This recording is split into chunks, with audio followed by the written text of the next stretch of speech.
Nerdcast assemble! Stay dandy, baby. What did you think about today's episode of Yashahime? I liked it. What did you like about it? Not telling. Why aren't you going to tell me? Because you got the recording thing on. Are you saying you don't want to review today's episode of Yashahime? Yeah. One of these days, you're going to review something on my channel. Truths and revelations are revealed in an action-packed episode of Yashahime as Toa and her brand new half-demon friends take down another member of the Four Perils. This was a pretty exciting episode, which actually gave us some answers to some of the big things that are going on in the Yashahime storyline, such as how Moroha was separated from her mother and father, Kagome and Inuyasha. We even get to learn a little bit more about the Dream Butterfly, how Takechiyo ended up with Kyuki, and some pretty interesting facts about Riku the pirate, who's actually Lord Riku, at least according to some pretty important characters in the series, and what his entire deal is. The fact of the matter is, a third party has officially entered the storyline, that being Riku, who seems to really have it out for the Four Perils. And I have a couple of thoughts and theories all about that, and we'll discuss that and all of the other big details in my review of the latest episode of Yashahime. Again, this one was another really classic and super fun episode, giving us, the viewers, exactly what we wanted to see, our three main heroines kicking some demon ass. This one picks up immediately from the end of the last episodes as the girls give chase against Yatsume, who ends up meeting with Kyuki, who ends up giving him one hell of a demonic makeover, making him a lot more powerful and also giving him the distinctive ability to actually feed and manipulate the dreams of his enemies. But of course, he does end up getting his feathery ass handed to him thanks to the powers of Setsuna. And while the scene is really exciting, it's not the action highlight of the episode, but it delivers the best things that we've seen from the past of these characters in terms of where they came from and where they are now, as when their dreams are being manipulated by Yatsume, we actually get to go into their heads and see what's going on as the other characters are sort of viewing everything that's going on. So first and foremost, and the one that I found oddly the most interesting, was the backstory of Takechiyo, the little Tanuki dude. Now, what's always been really interesting about his character is that ever since he was introduced, I was always immediately reminded of Hachi from the original Inuyasha series, who was also a Tanuki demon and also had the distinctive ability to transform into a weird flying object. And I originally thought that maybe the two characters could be connected, and this episode does make it clear that there is a true connection between these characters. Whether they're from the same clan or they're related by blood remains to be seen, but in this little backstory scene, we get to see that Moroku actually dropped Takechiyo off with Kyuki, and he ended up basically being his fun little buddy who likes to shake down people for money. Why this is going on is still kind of up in the air. In fact, Moroku has pretty much no dialogue during this scene, which is a little weird to say the least. They're just really trickling out all of that sort of fan service from those classic characters in this series right here. And I think it's really keeping the old school Inuyasha fans on the edge of their seat, just wondering whenever something really big is going to happen involving those characters. I mean, even when Jubei is asking him questions, all he's doing is just shaking his head up and down. We don't know any of the major details. But arguably the most important dream that we actually see is Moroha's, where we actually get to see her as a child with Kagome and Inuyasha. And apparently Hachi, again, is the one who actually ended up taking her away because they got into some sort of confrontation with Kirinmaru and Sesshomaru, and we don't know why. The Yashahime anime series seems to get off on the fact that it loves dangling this information in front of us just to take it away from us almost immediately, and it's a pretty important detail to say the least. I mean, just the fact that Sesshomaru and Kirinmaru are walking together side by side brings up a number of questions. I mean, the overall relationship between these two characters is really the crux of practically the entire show and ultimately what it's been trying to create since its inception, and I can't wait to see how it's all eventually going to be revealed. I know eventually we're going to get to that aha moment, but until then, it's still a complete and utter mystery. And then we have the Dream Butterfly, which has taken Setsuna's memories and brought them to the Tree of Ages where Rin is inside of it for reasons. Again, they're just keeping it mysterious and intentionally so. Hopefully it does have some good payoff here. But eventually, Setsuna is able to take out Yatsume, which ends up drawing out Kyuki, and we finally get a big battle with her. But of course, she's pretty freaking strong. She's able to suck out all of the demonic energy that's being used by Toa and Moroha, and that's when we have Setsuna who decides that she has to fight against her. Believe it or not, pushing her against a wall where she ends up transforming into a giant chimera beast, which is really intimidating at first until you realize that it has a cute little cat bell around its neck.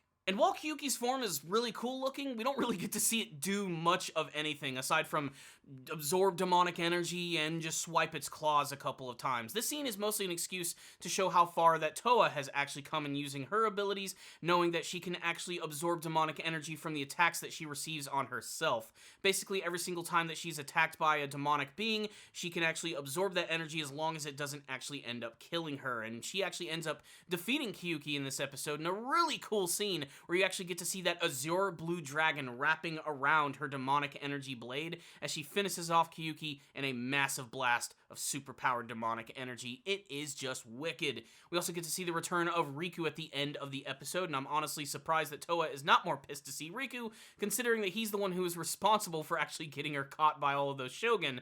But the fact of the matter is, this is where they actually learn that he's a little more important than he's actually been letting on, and even Takechiyo seems to see him in a very high regard, as his overall plan involves getting all of these rainbow pearls and taking down the four perils for reasons. But we'll discuss a little bit more of that in the rundown of this episode of Yashahime. So I really loved this one a lot because it gave me exactly what I've been wanting to see. More of the girls working together, fighting demons, but also getting to see more of the backstory of these characters.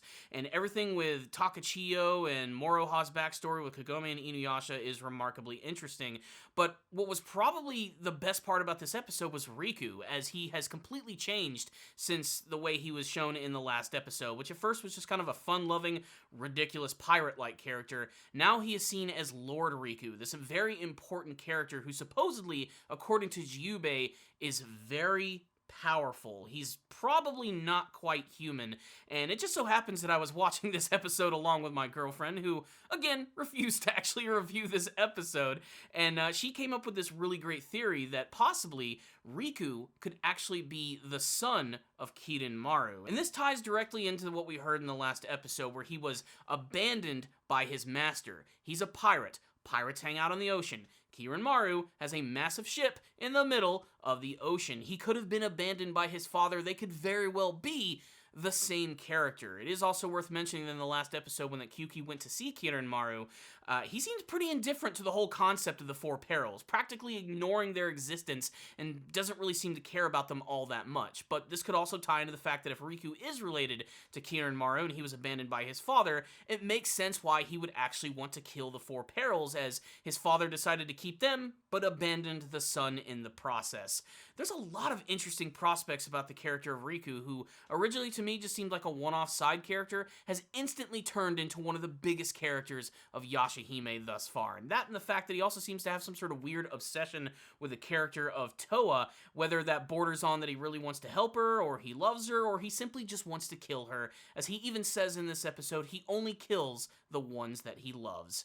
It's weird, it's crazy, and you know what? It worked perfectly in this episode of Yashahime. On the production side of things, it was an okay-looking episode. Again, the series isn't going to be reinventing the wheel in terms of its animation or its artwork. It still looks consistent with the Inuyasha universe, which is something that I think is still really important, but there is a little bit of reuse of animation in this episode, but otherwise, only like eagle-eyed viewers are probably going to notice that. But there's enough cool visuals in this episode, from the design of Yatsume's weird, creepy owl form that's all powered up, or even the look of Chimera Kyuki. I thought that looked really great, and I especially loved the scene of that blue dragon wrapping around Toa's sword. I just thought that looked really freaking gnarly. There's a lot of cool imagery in this episode, and I think it's only going to get better from here. And it looks like we finally have like our main crew here together. Like before, Takechiyo was just kind of a side character. I have a feeling he's probably going to become the official shippo of the series from this point, joining the three girls on their journey, and maybe even Riku's going to end up being more of a standby for them. We got to have the whole group together, and I think that would be really awesome. These really are the next generation Inuyasha characters in every way, but I am really waiting for that big moment to see when those classic characters are going to return and interact with their children yet again, as their disappearance and the reason that they're no longer around is completely mysterious, and for some odd reason, a lot of those other characters that had relationships with them previous don't seem to want to talk about it all that much. But again, it's that hook. It's that thing that gets you excited to watch every brand new episode of the series, and it continues to do it just right. So, I thought this was another fantastic episode, which is why I'm dropping a 4 out of 5 on this one right here. So, you heard my thoughts on the episode. I want to hear yours. Make sure to sound off in the comments section below and tell me what you thought about the latest episode of Yashahime. What did you think about all of the demon fighting action? What about those dream sequences? Any thoughts or theories of what could be going on with those? How it's going to tie into the future episodes of the series? And what about Riku? What is the deal with him? I want to hear your thoughts. Sound off comment section below. Let's talk all about it. So thank you guys so much for watching this review. Please subscribe to the channel for more videos just like this one. If you did like this video, make sure to hit that like button. It helps out these videos so much. It ensures that more people can actually see my content when it's released. And if you are subscribed, make sure you're hitting that bell notification icon. Again, it's going to let you know when all my videos are out in the wild. I would also like to take this time to go ahead and thank all of my patrons. You guys are making monthly donations through my Patreon page, and I cannot thank you enough for that. Remember, first-time donators, I will review an anime series of your choice, as well as adding your name to these list of people who are effectively the producers of Ace Guru. So thank you guys so much for watching this review. I'll see you all next time, and as always, stay damn, baby.